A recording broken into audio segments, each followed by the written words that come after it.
हम लोग पढ़ रहे थे current electricity, current electricity,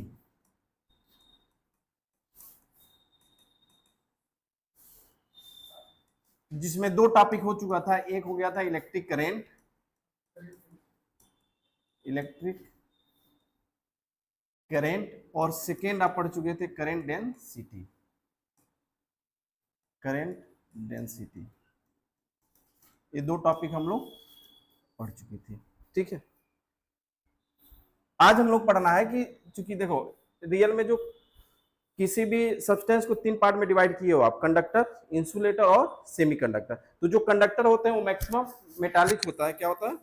metallic होता है। मेटालिक जो सबसे ज्यादा गुड कंडक्टर होते हैं, तो उसमें वर्क कैसे होता है वो उसको हमें देखना है। ये हेडिंग में आप बोर्ड एग्जाम में उसमें आता भी है एक्सप्लेन करने के लिए कि फ्री इलेक्ट्रॉन मॉडल के बेस पर आप मेटालिक कंडक्शन को एक्सप्लेन करिए। तो उसको हम लोग देखते हैं कैसे वर्क करता है। देखो आप जनरली जानते हैं कि जैसे मान लो अगर एक मेटल से, हर मेटल से, हर सब्सटेंस एटम से मिलकर बना होता है। किससे मिलकर बना होता है? एटम से। और एटम्स के सेंटर में पॉजिटिव चार्ज कंसंट्रेट होता है, जिसको आप क्या कहते हो? न्यूक्लियस। और जो इलेक्ट्रॉन होते हैं उसके आउटर ऑर्बिटल में, यानी ऑर्बिटल में मूव करते हैं। तो अब यहाँ पे एक चीज देखो, अगर मान लो कि न्यूक्लियस है और ये आपका इसका फर्स्ट ऑर्बिटल हो गया, यहाँ तो पॉजिटिव चार्ज है, जबकि यहाँ पे क्या है? इलेक्ट्रॉन। तो जो इसके नियरेस्ट ऑर्बिटल होगा उसमें जो अट्रैक्शन फोर्स होगा वो अधिक होगा। लेकिन जैसे जैसे आप ऑर्बिटल को आप बढ़ाते जाओ, डिस्टेंस आप न्यूक्लियस से बढ़ते जाओ, तो जो आउटर मोस्ट ऑर्बिटल होता है उस पे जो इलेक्ट्रॉन होता है, उस पे जो लगने वाला अट्रैक्शन फोर्स होता है वो धीरे धीरे क्या होता जाता है? कम होता जाता है, कम होता जाता है। और इस पे जैसे ही आप कोई एक्सटर्नल इलेक्ट्रिक फील्ड लगाओ या उस पे रब किया जाए, फ्रैक्शन दिया जाए, तो वह इलेक्ट्रॉन इसमें तुरंत क्या होता है? बाहर निकल जाता है। तो इसको हम कहते हैं फ्री इलेक्ट्रॉन। क्या कहते हो? Free electron. और जैसे ये इलेक्ट्रॉन बाहर निकलता वैसे ही जो एटम्स होता है वो क्या होता है? पॉजिटिव आयन के रूप में चेंज हो जाता है, वो पॉजिटिव आयन हो जाता है। क्योंकि इलेक्ट्रॉन जब मूव करेगा तो क्या होगा? पॉजिटिव आयन होगा। और यह जो इलेक्ट्रॉन निकल रहा है क्या? Free electron. यह जो फ्री इलेक्ट्रॉन ही यही रिस्पॉन्सिबल है किसके लिए? ये फ्री इलेक्ट्रॉन ही रिस्पॉन्सिबल होते हैं किसके लिए? कंडक्शन के लिए, कंडक्शन। इसीलिए जो मेटल होते हैं, मेटल में जो होता है वो बहुत ही ज्यादा आपके फ्री इलेक्ट्रॉन होते हैं, बहुत ही ज्यादा होते हैं। लगभग कितना? 10⁻28 पर मीटर क्यूब, पर मीटर क्यूब। पर मीटर क्यूब का मतलब हो गया कि पर यूनिट वैल्यूम में सबसे ज्यादा इलेक्ट्रॉन होते हैं, 10⁻28 लगभग। एक किसमें? मेटल्स में। तो मेटल्स में जो कंडक्शन यानी गुड कंडक्शन होता है उसका रीजन क्या है? कि उसमें फ्री इलेक्ट्रॉन मैक्सिमम होते हैं। इसीलिए जो चांदी होती है, चांदी, सिल्वर, सिल्वर जो होता है उसमें सबसे ज्यादा फ्री इलेक्ट्रॉन होते हैं। इसलिए सबसे ज्यादा गुड कंडक्शन कौन सा होता है? सिल्वर होता है। उसके बाद कॉपर, सिल्वर के बाद कॉपर, कॉपर के बाद गोल्ड, उसके बाद एल्युमिनियम। ये तीन चार चीज याद रखना चाहिए एग्जांपल, ठीक है। तो ये जो आपके मेटल्स हैं, मेटल्स गुड कंडक्शन के लिए रिस्पॉन्सिबल क्या है? फ्री इलेक्ट्रॉन, ठीक है। अब ये फ्री इलेक्ट्रॉन, उसका मतलब है कि जब इसमें फ्री इलेक्ट्रॉन है तो इसको छूते ही करंट लगना चाहिए, लेकिन ऐसा तो होता नहीं है। तो फिर क्यों नहीं होता है? अब इसको जो है, यानी जो एक आपका जो मेटल्स का जो आप कंडक्शन है, इसके स्पेशली हम लोग डिस्कस करेंगे free electron model. Free electron model के बेस पे ही हम लोग इसको एक्सप्लेन किया गया। तो फ्री इलेक्ट्रॉन मॉडल के बेस पे ही क्वेश्चन में देता है कि एक्सप्लेन फ्री इलेक्ट्रॉन मॉडल किसका? Metallic conduction. यानी मेटालिक कंडक्शन एक्सप्लेन करिए किस पे? फ्री इलेक्ट्रॉन मॉडल पे। तो फ्री इलेक्ट्रॉन मॉडल मतलब यही हो जो अभी बताया हूं कि हर कंडक्शन क्या होता है? हर मेटल्स में या हर सब्सटेंस में एक एटम्स होता है, एटम्स के सेंटर पे पॉजिटिव चार्ज होता है, उसको हम न्यूक्लियस कहते हैं। न्यूक्लियस के अराउंड ऑर्बिटल में आपके इलेक्ट्रॉन मूव करते हैं। आउटर मोस्ट इलेक्ट्रॉन जब होगा इलेक्ट्रॉन, उसमें अट्रैक्शन फोर्स कम होता है, और उस पर जैसे ही फोर्स लगाते हैं या फिर कोई भी electric field, external electric field लगाएंगे तो तुरंत इलेक्ट्रॉन बाहर निकल जाता है। उसी को कहते हैं फ्री इलेक्ट्रॉन। और मेटल्स में फ्री इलेक्ट्रॉन अधिक होते हैं, ठीक है। अब यहाँ पे जनरली होता क्या है कि जैसे मान लो सेकेंड, ये जो फ्री इलेक्ट्रॉन होते हैं, जैसे इसमें फ्री इलेक्ट्रॉन, मेटल्स में कोई फ्री इलेक्ट्रॉन है लेकिन छूने पर करंट नहीं लगता। क्यों नहीं लगता है? इसलिए नहीं लगता क्योंकि उसमें रैंडम मोशन होता है। क्या होता है? Random motion of free electron, free electron. इसको एक्सप्लेन कर लोगे ना अभी, इतना जितना बताया हूं? ये हेडिंग आप डाल के लिखेंगे। पहला हो गया फ्री इलेक्ट्रॉन मॉडल, आप लिख देंगे कि on the basis of it can be explain on the basis of free electron model, ठीक है। यानी all metals are good conductor, सभी मेटल्स क्या होते हैं, गुड कंडक्टर होते हैं। और उसके आगे लिख सकते हैं it can be explain on the basis of free electron model. और फ्री इलेक्ट्रॉन मॉडल लिख के आप लिख सकते हैं कि मतलब इस substance made from atoms, positive charge concentrate at a centre, जिसे आप क्या कहते हो, nucleus, and electron revolves around the orbit, ठीक है। नियरेस्ट जो ऑर्बिटल्स होते हैं उस पे इलेक्ट्रोस्टैटिक यानी कोलंबियन फोर्स मैक्सिमम होता है, लेकिन जैसे जैसे डिस्टेंस बढ़ता जाता है आउटर मोस्ट में जो इलेक्ट्रॉन होते हैं उन पे लगने वाला फोर्स मिनिमम होता है, और जैसे ही उस पे कोई फोर्स लगाते हैं वो बाहर निकल जाता है, उसी क्या कहते हैं, फ्री इलेक्ट्रॉन। और फ्री इलेक्ट्रॉन मेटल्स में अधिकतम होते हैं, सबसे अधिक होते हैं, ठीक है। और वह कितने होते हैं, लगभग 10^28 पर मीटर, ठीक है। डाटा थोड़ा बहुत उसमें लिख देना चाहिए। उसके बाद हमें पढ़ना कि रैंडम मोशन आखिर में है, तो आखिर में उसमें करंट क्यों नहीं फ्लो होता है, तो वो रैंडम मोशन कहते हैं। रैंडम मोशन का मतलब हो गया कि जैसे मान लो किसी गैस को या लिक्विड को किसी वेसल में रख लो, ठीक, किसी बर्तन में रख दो, तो उसमें रोटेट करता है वो, तो इलेक्ट्रॉन जो होंगे वो रोटेट करके क्या आता है, इस पर टकराएगा, टकरा के फिर इधर आएगा, फिर यानी वो बाहर नहीं निकलता है। तो ऐसे ही मेटल्स में जो इलेक्ट्रॉन होते हैं वो ऐसे ही मूव करते हैं, मूव करते रहते हैं, लेकिन बाहर नहीं निकाल पाते हैं, उसी के अंदर ही रैंडमली मोशन करते हैं। जैसे मान लो कि एक इलेक्ट्रॉन ऐसे हो गए आपके, ये सब इलेक्ट्रॉन हो,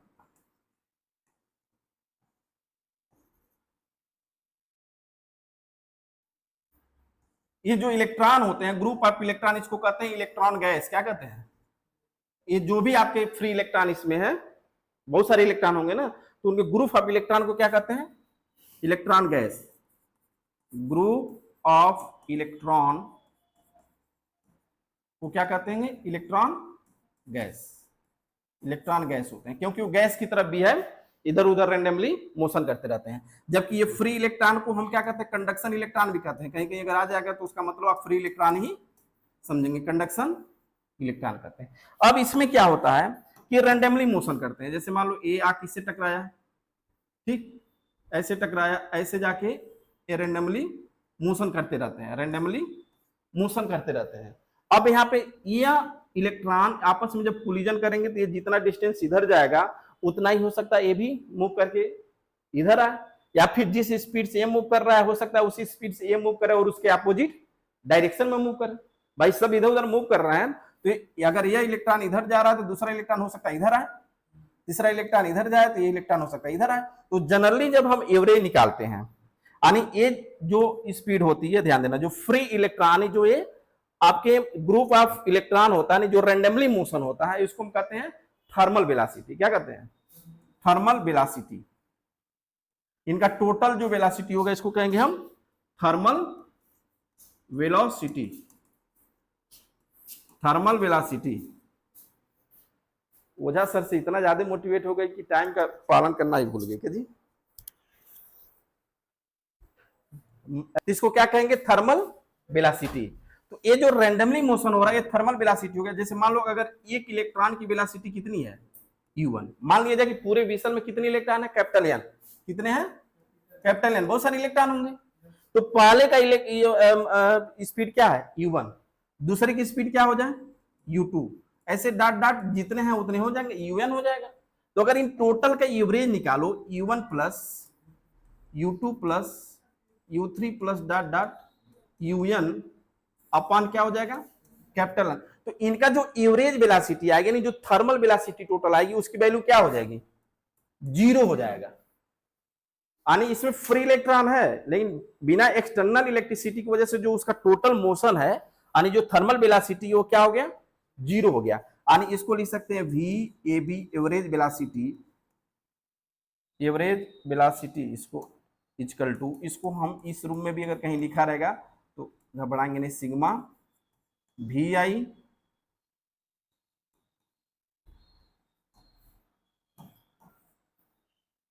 आई इक्वल टू 1 से लेकर कहां तक, n तक, इसकी पूरी वैल्यू कितनी है, 0। तो जब यह पूरा 0 हो रहा है इसमें, तो इसका मतलब है कि देयर इज नो करंट, इसमें कोई करंट नहीं फ्लो होगा, क्योंकि कोई फ्री इलेक्ट्रॉन तो मूव हो ही नहीं रहा एक डायरेक्शन में। तो यह आपका मेटल्स होता है, जब कोई एक्सटर्नल इलेक्ट्रिक फील्ड नहीं लगाए रहते हैं तो उसमें जितने भी थर्मल वेलोसिटी मतलब हिंदी में होता है उष्मीय वेग, उष्मीय वेग, ठीक है। तो ये स्टार्टिंग में है, इतना समझ पाए जो बताया जितना, free electron model, random motion of free electron, ठीक। अब यहाँ पे आता है आपका एक एक ये चीजें मीन। अच्छा एक चीज और देख लो यहाँ पे, थोड़ा सा फर्स्ट ईयर में एक चीज पढ़े होंगे, ये तो आपका हो गया थर्मल वेलोसिटी। जैसे मान लो रूम टेम्परेचर पे अगर ये इलेक्ट्रॉन फ्री इलेक्ट्रॉन मूव कर रहा है, और इन फ्री इलेक्ट्रॉन को क्या नाम दिया गया है, इलेक्ट्रॉन गैस। तो गैस की जो वेलोसिटी होती है आप पढ़े होंगे, क्या पढ़े हो, v equal to under root 3 kT/m, जहां के क्या है Boltzmann constant, Boltzmann constant, और इसकी वैल्यू कितनी होती है 1.38 इंटू 10⁻⁻23 यूनिट बताओ, joule per kelvin, joule per kelvin ये होता है ना। अगर ये वैल्यू इसमें पुट करो तो v इक्वल टू क्या आ जाएगा अंडर रूट 3 इंटू के मतलब रूम टेम्परेचर लगभग 27 डिग्री सेल्सियस लिया जाता है, यानी 300 केल्विन, कितना हो जाएगा 300 केल्विन, और के की वैल्यू रख दो 1.38 इंटू 10⁻⁻23 अपॉन m मतलब इलेक्ट्रॉन होता है, और इलेक्ट्रॉन का मास कितना हो 9.1 इंटू 10⁻31। इसको जब सॉल्व करेंगे तो लगभग आ जाएगा 1.12 इंटू या 17 कुछ भी आता है 10⁻5 मीटर पर सेकेंड। तो इसका मतलब हो गया कि जो रैंडमली इलेक्ट्रॉन होते हैं उनका एवरेज वेलोसिटी कितनी होती है 10⁻5 मीटर पर सेकेंड, ये फ्री इलेक्ट्रॉन है। और वो लगभग फ्री इलेक्ट्रॉन की संख्या कितनी होती है 10⁻28 पर मीटर क्यूब। ये दो डाटा आपके सामने आ गया, ठीक। यानी किसी भी कंडक्टर में, किसी भी मेटालिक कंडक्टर में जो फ्री इलेक्ट्रॉन की अधिकतम संख्या होती है, यानी मैक्सिमम संख्या होती है 10⁻28 मीटर पर क्यूब, किसी 10⁻29 भी दिया है, शायद तुम्हारे चित्रा में 10⁻29 दिया है, ठीक है। हाँ लेकिन इसमें बाकी और बुक में देखोगे तो 10⁻28 दिया, तो लगभग यहाँ इसलिए लगा दिया 10⁻28 पर मीटर क्यूब। और ये आपका स्पीड, यानी जो रैंडमली मोशन करते हैं उनकी स्पीड लगभग कितनी, एवरेज वेलोसिटी 10⁻5 मीटर पर सेकेंड। यह एवरेज वेलोसिटी क्या है, थर्मल वेलोसिटी। इसके बाद है आपका कि अब यहाँ पे एक चीज देखो, जब ये कोलिजन आपस में कर रहे हैं तो कुछ डिस्टेंस भी कवर कर रहे हैं, उस डिस्टेंस को क्या कहते हैं, फ्री मीन पाथ। क्या कहते हैं, फ्री मीन पाथ, हिंदी में क्या कहोगे, मुक्त माध्य पथ। क्या कहते हो, मुक्त माध्य पथ। ये फ्री मीन पथ क्या होता है, बताओ, डिफिनेशन वैसे लिख सकते, दो इलेक्ट्रॉन जब कोलिजन कर रहे हैं, टू सक्सेसिव इलेक्ट्रॉन कोलिजन करते हैं, कोलिजन के बाद जो डिस्टेंस कवर करते हैं, यानी distance cover by free electron, कब कोलिजन, जब टू इलेक्ट्रॉन सक्सेसिव यानी निरंतर उस क्रमागत, उसको सक्सेसिव मतलब होता है क्रमागत, यानी क्रम से दो इलेक्ट्रॉन जब कोलिजन करते हैं, कोलिजन के बाद जो डिस्टेंस ट्रेवल करते हैं उसी को क्या कहते हैं, फ्री मीन, यानी उसको कहते हैं फ्री पथ कहते हैं। क्या कहते हैं, फ्री पथ। लेकिन जब उसकी एवरेज निकालते हैं तो उसको कहते हैं फ्री मीन, यानी एवरेज ऑफ फ्री पथ, वो कहेंगे कि फ्री मीन पथ, ठीक। यानी टू इलेक्ट्रॉन के कोलिजन के बाद जो डिस्टेंस कवर करता है उसको कहते हैं फ्री पथ, और पूरे का जब एवरेज निकाल देंगे क्या हो जाएगा, फ्री मैन पथ। यानी यहाँ पे जो फ्री मीन केवल फ्री पथ है, फ्री पथ यानी मुक्त पथ, उसको हम लेमडा से रिप्रेजेंट करते हैं।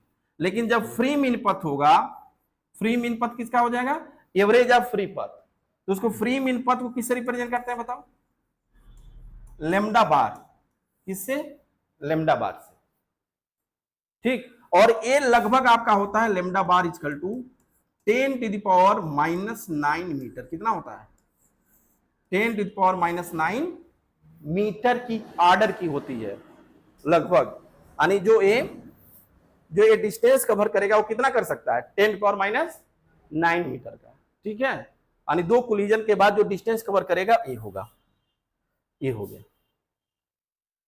ठीक।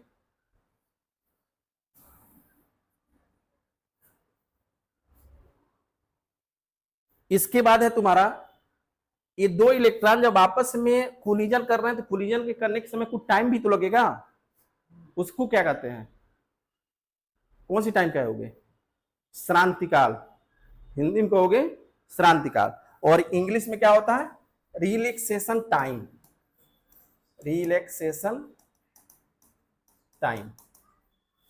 तो इसका डिफिनेशन क्या हो जाएगा, टू सक्सेसिव इलेक्ट्रॉन के कोलिजन के बीच लगने वाला टाइम, ठीक है, time, average time taken, average time taken of two successive free electron collision, ठीक है, यानी दो, क्या गलत है क्या, रिलैक्सेशन टाइम, ठीक तो, यानी टू सक्सेसिव जो फ्री इलेक्ट्रॉन कोलिजन जो हो रहा है, कोलिजन के समय जो टाइम लग रहा है उसी को क्या कहोगे, रिलैक्सेशन टाइम। पीला के साथ पीला आ गया है, पढ़ेगा तो ठीक है। हाँ, इसको किससे रिप्रेजेंट करते हो बताओ, टाउ से, किससे, टाउ से। तो टाउ क्या है उसमें, रिलैक्सेशन टाइम, रिलैक्सेशन टाइम क्या हो गया, टाइम टेकन किसमें, between two successive collision of free electron, यानी टू फ्री इलेक्ट्रॉन जब कोलिजन जब करते हैं तो उनके बीच लगने वाला समय, यानी दो क्रमागत इलेक्ट्रॉनों के टक्कर के बीच का समय, दो क्रमागत इलेक्ट्रॉनों के टक्कर में लगने वाले समय, ठीक है, उसको कहोगे। और दूरी क्या कहोगे उसको, माध्यमिक पथ को, दो इलेक्ट्रॉनों के बीच टक्कर के बाद चली गई दूरी, ठीक है। तो आप डिफिनेशन उसको आसानी से, उसको लैम्डा बार से रिप्रेजेंट करेंगे, इसको टाउ से। तो इसकी वैल्यू जब निकालोगे क्या होगा, टाइम इक्वल टू क्या होता है बताओ, डिस्टेंस, डिस्टेंस मतलब लैम्डा बार, क्योंकि एवरेज टाइम है, टाउ क्या है, एवरेज टाइम, एवरेज टाइम मतलब पूरे इलेक्ट्रॉन के कोलिजन में लगने वाला टाइम है, ठीक है, एवरेज निकालते, इसीलिए लिखा गया है डिफिनेशन क्या, द एवरेज टाइम टेकन, ठीक है, average time, tau equal to lambda bar upon V A भी, एवरेज वेलोसिटी। तो tau equal to lambda bar की वैल्यू क्या है, लगभग 10⁻⁹, और इसकी वैल्यू क्या है, वी ए बी का जो निकाले हो लगभग 10⁵, कोटि का 1.12 का कोई मतलब है नहीं। तो टाउ इक्वल टू लगभग क्या आ गया, 10⁻14 सेकेंड, यानी जो रिलैक्सेशन टाइम होता है वो लगभग कितना होता है, 10⁻14 सेकेंड।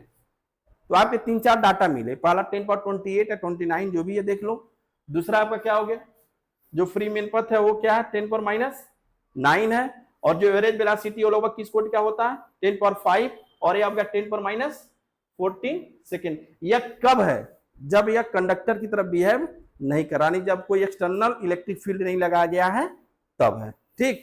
फिर एक बार सुन लो पूरा, हम लोग क्या पढ़ रहे हैं कि हेडिंग है आज का करंट इलेक्ट्रिसिटी चल रहा है, इसमें हमें पढ़ना है कि इलेक्ट्रिक कंडक्शन ऑफ मेटालिक, ठीक है, इलेक्ट्रिक कंडक्शन ऑफ मेटल, ठीक, और इसको एक्सप्लेन करना है किसके बेस पर, फ्री इलेक्ट्रॉन मॉडल, ठीक है।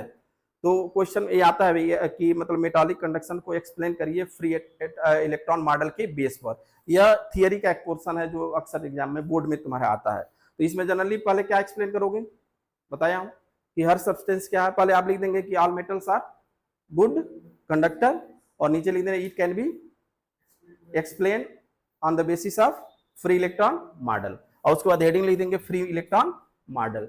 फ्री इलेक्ट्रॉन मॉडल में आप लिखेंगे कि हर सब्सटेंस किससे मिलकर बना होता है, एटम से, एटम के सेंटर में क्या होता है पॉजिटिव चार्ज, उसको क्या कहते हो न्यूक्लियस, उसके अराउंड क्या मूव करते हैं इलेक्ट्रॉन, जो नियरेस्ट ऑर्बिटल होता है उसके बीच पॉजिटिव और नेगेटिव के बीच अट्रैक्शन फोर्स अधिक होगा, लेकिन धीरे धीरे सबसे आउटर मोस्ट में जाओगे तो उसकी फोर्स कम हो जाएगी, उस पर थोड़ा सा भी कोई एक्सटर्नल फोर्स या कुछ भी लगेगा तो वो बाहर निकल जाता है, उसी क्या कहते हो फ्री इलेक्ट्रॉन। और कंडक्टर में क्या होते हैं, फ्री इलेक्ट्रॉन अधिक होते हैं, ठीक है, यानी मेटल में क्या होते हैं फ्री इलेक्ट्रॉन अधिक होते हैं, और फ्री इलेक्ट्रॉन ही रिस्पॉन्सिबल होते हैं गुड कंडक्टर के लिए, ठीक। और उसमें सबसे अधिक कंडक्टर किस में होता है, कंडक्शन किस में होता है, सिल्वर में, उसके बाद कॉपर में, उसके बाद गोल्ड में, उसके बाद एल्युमिनियम में, ठीक है, वो डाटा ऐसे ही क्रम में याद कर लेना, ठीक है। उसके बाद फ्री इलेक्ट्रॉन हो गया, उसके बाद आप पढ़ेंगे random motion, random motion of free electron. अब इसमें फ्री इलेक्ट्रॉन तो है, तो करंट क्यों नहीं लग रहा, वो इसलिए नहीं लग रहा क्योंकि सारे इलेक्ट्रॉन रैंडम मोशन कर रहे हैं। किस तरह का, जिस तरह से किसी गैस को हम किसी बीजल में बंद कर देते हैं तो गैस के मालिक इधर उधर मोशन करते हैं, बाहर नहीं निकालते, उसी में टकरा के इस दीवार से इस दीवार, इस दीवार से दीवार टकराते रहते हैं, जैसे ये बनाया गया, ठीक। इन फ्री इलेक्ट्रॉन का जो ग्रुप होता है इसको क्या कहते हैं, इलेक्ट्रॉन गैस, इलेक्ट्रॉन गैस। और ये जो फ्री इलेक्ट्रॉन इसमें जो रैंडमली मोशन करते हैं उसको क्या कहते हैं, थर्मल वेलोसिटी। तो अब एक एक इलेक्ट्रॉन का अलग अलग वेलोसिटी होगा। अब जितना यह डिस्टेंस कवर करेगा, जिस स्पीड से चलेगा, दूसरा इलेक्ट्रॉन उसके अपोजिट उतने स्पीड से या उतने डिस्टेंस कवर करता है। इसलिए जब टोटल एवरेज निकालते हैं थर्मल वेलोसिटी कितना आ जाता है, 0। इसीलिए जब वेलोसिटी 0 हो गया तो इसमें कोई करंट फ्लो नहीं होता। ठीक, एवरेज वेलोसिटी निकल गया। कब, जब वैसे कंडक्टर शुद्ध होता है, उसमें कोई इलेक्ट्रिक फील्ड एक्सटर्नल नहीं लगाया गया है तब। ठीक, अब ये दो इलेक्ट्रॉन आपस में जब टक्कर करेंगे तो इनके बीच जो डिस्टेंस कवर करेगा उसको क्या कहोगे, फ्री मीन पथ, यानी एवरेज को निकालो। उसको किससे रिप्रेजेंट करते हैं, लैम्डा बार से। उसकी वैल्यू कितनी होती है, लगभग 10⁻⁹। और दोनों इलेक्ट्रॉनों के बीच जो टक्कर होता है उसको क्या कहते हो, रिलैक्सेशन टाइम, जो टाइम होता है उसकी वैल्यू हो गई 10⁻⁴। और ये आपका एवरेज उसकी वेलोसिटी निकल गई। ठीक है, अब इसके बाद हम जब देखो यहाँ पे, यह आपका कंडक्टर था, ये कंडक्टर है, इसमें बहुत सारे फ्री इलेक्ट्रॉन आपके ऑलरेडी इसमें है।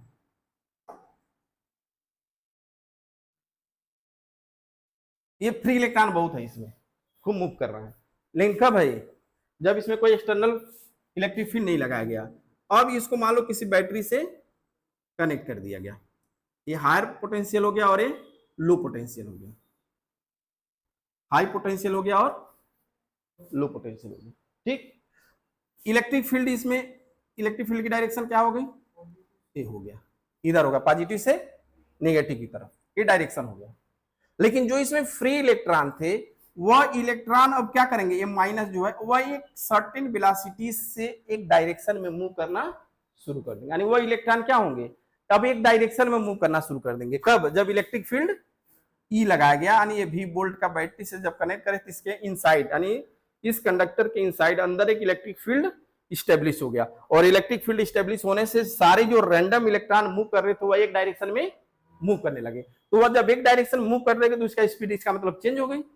इसका मतलब यह है कि अगर इसका जब इलेक्ट्रिक फील्ड इसमें लगा, मान लो एक कंडक्टर की लेंथ कितनी है, N ले लो, और इसमें जब E लगाए तो इस पे एक फोर्स लगा, क्या लगा, फोर्स। फोर्स की वैल्यू क्या हो गई, चलो इसको ऐसे निकाल लो, पहले उसी तरह से निकाल लेते हैं। F इक्वल टू क्या पढ़े हो, E इंटू ई होगा ना, E इंटू ई, इलेक्ट्रिक यानी कंडक्टर, इसको हम माइनस कर देते हैं। माइनस मतलब इलेक्ट्रिक फील्ड के अपोजिट डायरेक्शन में मूव कर रहा है। या इसको क्या लिख सकते हो, M इंटू ए, या ये क्या हो गया, E इंटू ई, या A इक्वल टू क्या हो गया, E into E upon M. इसी एक्सेलरेशन से जब हम इलेक्ट्रिक फील्ड लगा देंगे, जब उसमें इलेक्ट्रिक फील्ड इस्टेब्लिश कर दोगे, वैद्युत क्षेत्र जब लगा देंगे, तो जो फ्री इलेक्ट्रॉन होगा वह एक फिक्स एक्सेलरेशन से, कौन से से, माइनस ई अपॉन एम, या आप चाहो तो केवल आप A equal to E upon M भी लिख सकते हो। माइनस लिखने से कोई मतलब ये नहीं है कि नहीं लिखोगे तो गलत हो जाएगा। ठीक है, यानी इस एक्सेलरेशन से वो मूव करना शुरू करेगा, कौन सा, इलेक्ट्रॉन। कब, जब इलेक्ट्रिक फील्ड लगा दोगे तब। अब यहाँ पे ई की वैल्यू क्या होती है बताओ भाई, ई तो ई आप निकालना चाहो, इलेक्ट्रिक फील्ड कितना लगा, इसमें कितना प्रोड्यूस हुआ। तो इलेक्ट्रिक फील्ड के लिए भाई चूंकि इलेक्ट्रॉन तुमको पता है और कितना वोल्ट की बैटरी लगा है ये पता है, तो उससे आप निकाल सकते हो। ई इक्वल टू क्या होता है, V अपॉन एल होता है ना। तो यह वैल्यू जब इसमें रख दोगे तो इसका मतलब ए इक्वल टू क्या हो गया, ई सॉरी ई V अपॉन एल एम हो जाएगा, यह एक्सेलरेशन हो गया। ठीक है, तो इस एक्सेलरेशन से, चाहिए फार्मूला दोनों एक ही चीज है, तो इसको लिखो चाहिए लिखो, इस एक्सेलरेशन से मूव करना शुरू करेगा। जब इस एक्सेलरेशन से मूव करना शुरू करेगा तो पहले मान लो, अब पहले तो स्पीड अलग था इसका, अब मान लेते हैं कि इसमें नंबर ऑफ इलेक्ट्रॉन कितने हैं, ये तुम्हारा ये निकल गया। हमें निकालना है कि अब जिस स्पीड से, चूंकि जो रैंडम स्पीड था तो उसको कौन सा नाम रखे थे, थर्मल वेलोसिटी, थर्मल वेलोसिटी। लेकिन अब इसको लगाने से एक सेम अब अलग स्पीड से चला लगाना, चलना अलग वेलोसिटी, तो इस वेलोसिटी को क्या कहते हो, ड्रिफ्ट वेलोसिटी। बहुत इंपॉर्टेंट है, क्या कहते हैं इसको, ड्रिफ्ट वेलोसिटी। तो ड्रिफ्ट वेलोसिटी कब होगा, जब हम कंडक्टर को किसी इलेक्ट्रिक यानी एक्सटर्नल इलेक्ट्रिक फील्ड जब स्टेब्लिश करेंगे तो जो फ्री इलेक्ट्रॉन होगा वह पॉजिटिव यानी इलेक्ट्रिक फील्ड के अपोजिट डायरेक्शन में एक स्पीड से चलना शुरू कर देता है। उसी वेलोसिटी को क्या कहते हो, ड्रिफ्ट वेलोसिटी। तो ड्रिफ्ट वेलोसिटी को रिप्रेजेंट करते हैं किससे? VD से। इसकी वैल्यू हमको निकालनी है कि इसमें ड्रिफ्ट वेलोसिटी क्या होगा जब इलेक्ट्रिक फील्ड लगा दोगे तब। इसको कैसे निकालेंगे? देखो ये होता क्या है ड्रिफ्ट वेलोसिटी, ये जितने टोटल इलेक्ट्रॉन यहाँ मूव करेगा यानी इलेक्ट्रिक फील्ड लगाने के बाद, अगर मान लो कि इसमें नंबर ऑफ इलेक्ट्रॉन कितने, बहुत सारे होंगे, n होगा। तो अगर एक इलेक्ट्रॉन की स्पीड पहले कितनी थी? u1। कब? जब इलेक्ट्रिक फील्ड नहीं लगाए थे तब। ये समझ रहे हो बात को ना? बाद में जब इलेक्ट्रिक आफ्टर इलेक्ट्रिक यहां लगा, यहां लिख देना आप सिंपल सा, before electric field, before applied electric field speed कितनी थी? u1। और यहाँ पे आफ्टर अप्लाइड इलेक्ट्रिक फील्ड क्या मान लो? v1 हो गया। एक इलेक्ट्रॉन का ले रहे हो, ठीक। तो आप जनरली पढ़े हो कि कोई भी अगर ऑब्जेक्ट की इनिशियल स्पीड u है और कुछ s डिस्टेंस ट्रेवल करने के बाद आफ्टर t सेकेंड बाद उसकी वेलोसिटी v हो जाए तो v इक्वल टू क्या पढ़े हो? u प्लस at पढ़े हो ना? तो इसमें जो v1 होगा ना, एक इलेक्ट्रॉन की जो स्पीड होगी उसकी वैल्यू क्या होगी? e1 plus a into टाउ1। क्योंकि यहाँ पे आफ्टर कोलिजन के बाद जो इलेक्ट्रॉन एक डायरेक्शन में चलना शुरू किया तो कोलिजन में लगा टाइम कितना है? टाउ1, ठीक है। ऐसे एक इलेक्ट्रॉन का ध्यान देना, टाउ1 क्या है? एक इलेक्ट्रॉन का रिलैक्सेशन टाइम है और एक्सीलरेशन तो सेम होगा क्योंकि इसी एक्सीलरेशन से मूव करेगा। इसी तरीके से v2 की वैल्यू क्या हो जाएगी? u2 plus A टाउ2। ऐसे ही जितने भी इलेक्ट्रॉन होंगे, मान लो कितने हो गए? n हो गए, तो इसको क्या लिखोगे? un plus A tau n। बात समझ पा रहे हो ना? तो अलग अलग स्पीड हो गए। अब इन सबका एवरेज वेलोसिटी, इन सबकी एवरेज वेलोसिटी को क्या कहोगे? Drift velocity. और इसकी वैल्यू क्या लिखोगे? v1 plus v2 plus v3 plus dot dot vn upon capital N। बात समझ में आ रही है? अब यहाँ पे vd इक्वल टू v1 की वैल्यू क्या रखोगे? e1 plus A tau plus u2 plus A tau plus dot dot un plus A tau n upon n। यही होगा ना? अरे इस सबका v1 v2 वैल्यू रख दिया गया। अब यहाँ पे vd इक्वल टू कॉमन ले लो क्या? u1 plus u2 plus dot dot u1 को हम एक साथ लिख देते हैं अपॉन n, प्लस ए को कॉमन ले लेते हैं और यहां लिख देते हैं क्या? Tau plus tau plus dot dot tau upon n। इसकी पूरी वैल्यू कितनी होती है? 0। अभी आप पढ़े हो, ये थर्मल वेलोसिटी है। इनिशियल वेलोसिटी है कब? जब रैंडम मोशन कर रहा था तब। तो vd इक्वल टू इसकी वैल्यू हो गई 0 और a, और ये टाउ1 टाउ2 टाउ1 क्या है? ये रिलैक्सेशन टाइम है, एवरेज टाइम लिखे हो ना? अभी एवरेज टाइम हो गया है पूरा, तो इसको हम क्या लिख सकते हैं? टाउ। तो vd इक्वल टू क्या निकल गया? a into tau. ये ड्रिफ्ट वेलोसिटी है, vd equal to a into tau. अब आप चाहो तो a की वैल्यू वहां से रख दो, एक फार्मूला मिल गया। लेकिन स्पेशली मेन फार्मूला आपका यही है, vd इक्वल टू क्या होता है? a into tau. समझे बात को? e की वैल्यू क्या था? e into E upon m रख दो, जो भी अलग अलग फार्मूला, अभी इसका यूज किया जाएगा, ठीक। यानी जो फ्री इलेक्ट्रॉन बिना इलेक्ट्रिक फील्ड लगाए जो मोशन कर रहे हैं और थर्मल वेलोसिटी होता है उसकी वैल्यू 0 होता है, ठीक। और उसमें 2-3 आपकी टर्मिनोलॉजी आए, पहला क्या फ्रीमैन पथ आया है, रिलैक्सेशन टाइम आ गया, जनरली जानेंगे। बाकी इसको जब इलेक्ट्रिक फील्ड लगा दोगे तो जिस वेलोसिटी से मूव करेगा उसकी एवरेज वेलोसिटी को कहेंगे हम ड्रिफ्ट वेलोसिटी, vd। और उसके लिए आप ये समझिए क्या हो गया? ये आपका v1 क्या है? आफ्टर अप्लाई इलेक्ट्रिक फील्ड है, उसके वजह से हो गया। इन सबका आपका मीन निकाल दोगे तो आपका ड्रिफ्ट वेलोसिटी हो जाएगा। इसकी वैल्यू क्या होगी? a इंटू टाउ, ठीक है। अब हम लोग देखते हैं, आगे बढ़ा है, मोबिलिटी। मोबिलिटी मोबिलिटी उस दिन आखिर में मोटिवेशन के लिए गए थे ना कि इतना मोटिवेट हो जाए कि सीधे छत से कूद जाए नीचे। हाँ, चलो। मोबिलिटी होता है कि ड्रिफ्ट वेलोसिटी कब ड्रिफ्ट वेलोसिटी कब होगी, सीधा डिफिनेशन याद रखो इसका। ड्रिफ्ट वेलोसिटी कब होगी, जब इलेक्ट्रिक फील्ड को अप्लाइड करो। तो कितना इलेक्ट्रिक फील्ड होना चाहिए, पर यूनिट इलेक्ट्रिक फील्ड अप्लाइड करने पर जो ड्रिफ्ट वेलोसिटी प्रोड्यूस होता है, यानी magnitude of drift velocity, magnitude of drift velocity. वो ड्रिफ्ट वेलोसिटी मैग्नीट्यूड कब, जब यूनिट इलेक्ट्रिक फील्ड अप्लाई किया जाए। तो फार्मूला क्या हो जाएगा इसका, ड्रिफ्ट वेलोसिटी है, अप्लाई क्या किए, unit electric field. Unit electric field को क्या लिखते हो, 1/E, और ऊपर क्या रहेगा Vd, यानी क्या हो जाएगा Vd अपन, बस यही तो है, इसी मोबिलिटी कहेंगे। मोबिलिटी क्या हो गया, magnitude of drift velocity when applied per unit electric field. ठीक है, समझे, यानी मोबिलिटी को क्या कहेंगे हिंदी में, मोबाइल। हाँ,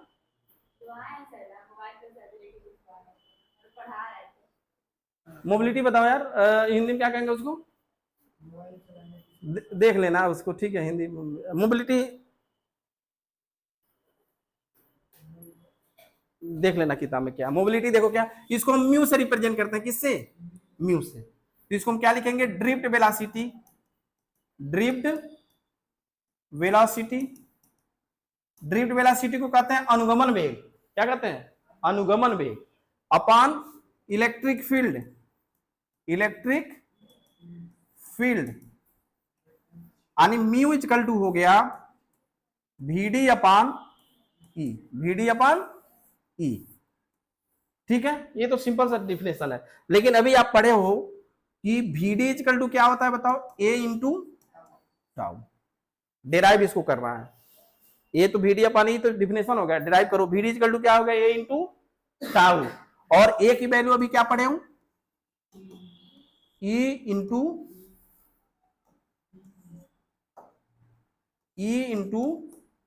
E upon M into tau. E को इधर लाओ, Vd upon E equal to क्या मिल गया यहाँ पे, ई टाउ अपॉन यम, हुआ ना। देखो यहाँ पे, अब Vd अपॉन E को क्या लिख सकते हो, म्यू, यानी म्यू इक्वल टू, ये तुम्हारा हो गया Vd अपॉन E, और यह किसके इक्वल हो गया, E इंटू टाउ अपॉन, समझ पा रहे हो बात को, ये formula mu equal to Vd upon E भी होता है, और mu equal to E into tau upon M भी होता है। देख लो एक बार, सिंपल सा डिफिनेशन है। Drift velocity, magnitude of drift velocity कब applied per unit electric field, यानी per unit electric field apply करने के बाद जो ड्रिफ्ट वेलोसिटी होता है उसी को मोबिलिटी कहते हैं। ये मोबिलिटी टर्मिनोलॉजी बहुत इंपॉर्टेंट है, ध्यान अभी आगे पढ़ोगे आप, और इस पे क्वेश्चन बहुत जीमेंस वगैरह बहुत आया है, क्योंकि ऐसे सेक्टर में आपका यूज करता है, और इसमें से फार्मूले जो है अभी आगे जब ओम्स लॉ प्रूव करोगे सब उसमें आएगा, और उसमें एक बहुत बड़ा फार्मूला मिलेगा। तो फार्मूला याद हो, इसके लिए जरूरी है कि ये छोटे छोटे फार्मूले आपको याद होना चाहिए। ठीक है, ये सब नया नए चीज है आपके लिए, ये आप नहीं पढ़े हो, नहीं 11th में था। ठीक है, बस इलेक्ट्रिक करंट वगैरह नाम 10th में सुने थे, लेकिन ये सब आपके लिए नए चीज है, तो इसको अधिक से अधिक बार पढ़ो। अब फार्मूला याद होना जरूरी है। अब फार्मूला याद तभी होगा जब वो बोले हैं कि सो जाना, प्रैक्टिस करना, नहीं बोले प्रैक्टिस करने के लिए, प्रैक्टिस करके सो जाना, यानी प्रैक्टिस अधिक से अधिक करना पड़ेगा आपको, क्वेश्चन अधिक से अधिक लगाना होगा। पढ़ने के बाद बिना क्वेश्चन लगाए कुछ होना ही नहीं, ये सब का चीज है। इसके बाद हम लोग इलेक्ट्रिक करंट और ड्रिफ्ट वेलोसिटी में रिलेशन पढ़ेंगे, जो बहुत इंपॉर्टेंट है, हाँ, वो बोर्ड के लिए। इसमें भी है I equal to N E V D formula होगा, I equal to N E A V D, ये फार्मूला है, और इसी में जे इक्वल टू लिख दोगे क्या हो जाएगा, एन ई वी डी हो जाएगा। यहाँ क्या जी, यहाँ तक पढ़ा, इसके बाद वही है। तो ड्रिफ्ट मोबिलिटी देख लो, नहीं उसके बाद हम डिराइव कर रहे हैं, भी 2 लाइन का है। हाँ, अच्छा, पढ़ नहीं होगी, तुम्हारा ध्यान घर में है, घर पे ध्यान है, 8:54 हो रहा है अभी।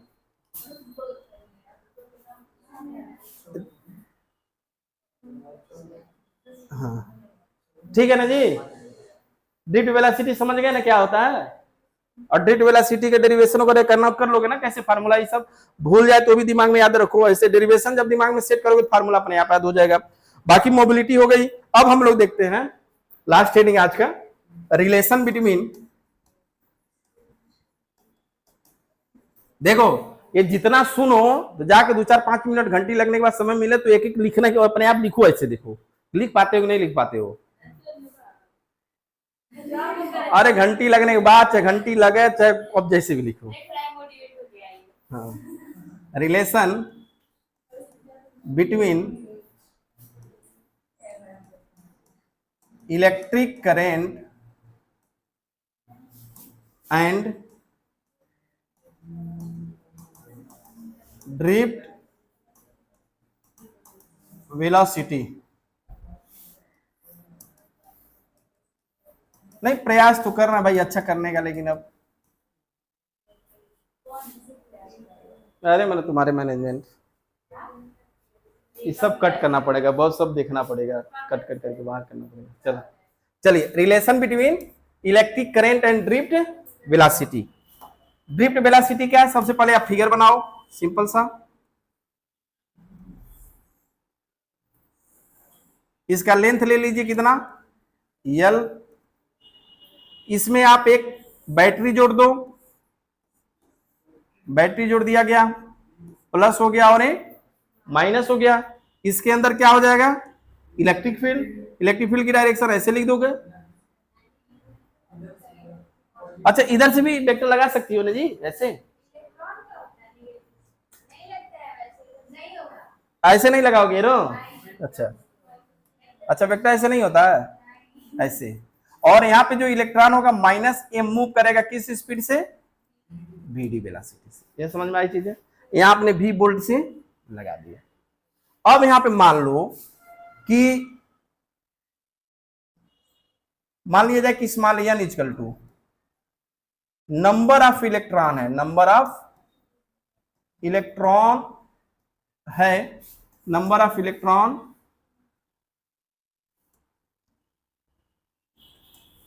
इन पर यूनिट वॉल्यूम ले लो, पर यूनिट वॉल्यूम,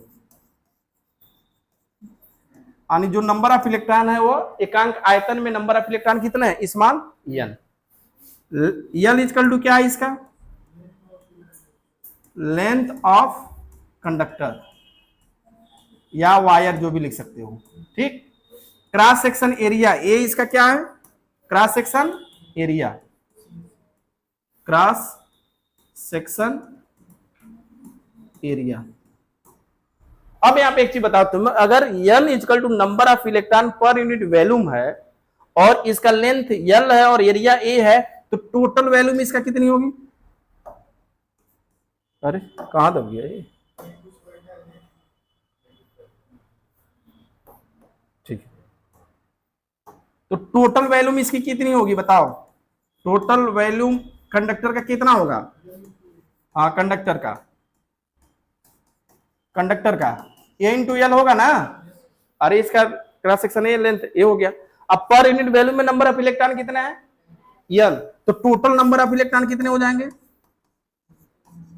बताओ, टोटल नंबर ऑफ इलेक्ट्रॉन कितने हो जाएंगे, electron equal to N A L होगा, इसमें कहीं कोई दिक्कत, समझ गए। ये total number of electron N into A L है, ठीक। अब यहां पे इलेक्ट्रिक चार्ज कितना होगा टोटल, अब यहां पर लिख सकते हो देयरफॉर चार्ज इक्वल टू, आप पढ़े हो Q equal to N E, तो आप इसको लिखो, चैनल लिखो, सीधे यहां पर लिख दो क्यू इक्वल टू क्या हो जाएगा बताओ, एन ए एल इंटू ई। ये टोटल चार्ज इसमें निकलेगा। यानी इस कंडक्टर में अगर एल लेंथ का कंडक्टर है और क्रॉस सेक्शन एरिया ए है, तो टोटल चार्ज कितने होंगे, एन ए एल ई। क्यों निकाला जा रहा है, क्योंकि आप इलेक्ट्रिक करंट निकालोगे और इलेक्ट्रिक करंट क्या होता है, फ्लो ऑफ चार्ज, तो हमें टोटल ऑफ चार्ज निकालना पड़ेगा। और चार्ज क्या होता है, इलेक्ट्रॉन, और इलेक्ट्रॉन जब मूव करेगा तभी चार्ज फ्लो होगा। तो इलेक्ट्रॉन जो मूव करता है उसी को क्या कहते हो, ड्रिफ्ट वेलोसिटी। तो ड्रिफ्ट वेलोसिटी आ जाओ अब आप यहाँ पे। ड्रिफ्ट वेलोसिटी के लिए हमको क्या चाहिए, डिस्टेंस और टाइम चाहिए। वेलोसिटी के लिए क्या चाहिए, डिस्टेंस और टाइम। और क्यू निकालने के लिए आई इक्वल टू क्या पढ़े हो बताओ, Q अपन T, तो Q तो निकल गया, T तुमको निकाल देना। तो हमको पता है कि जो इलेक्ट्रॉन मूव कर रहा है किस स्पीड से कर रहा है, ड्रिफ्ट वेलोसिटी से, और टाइम केवल निकालना है। तो टाइम नहीं निकाल सकते हो, टाइम इक्वल टू क्या हो जाएगा, लेंथ यानी डिस्टेंस। क्या हो जाएगा, डिस्टेंस। डिस्टेंस कितना कवर करे, डिस्टेंस कितना लगेगा पूरा इसको क्रैश करने में, यल। तो लिख सकते हो ना, L upon drift velocity vd। ये समझ में आ गया चीजें।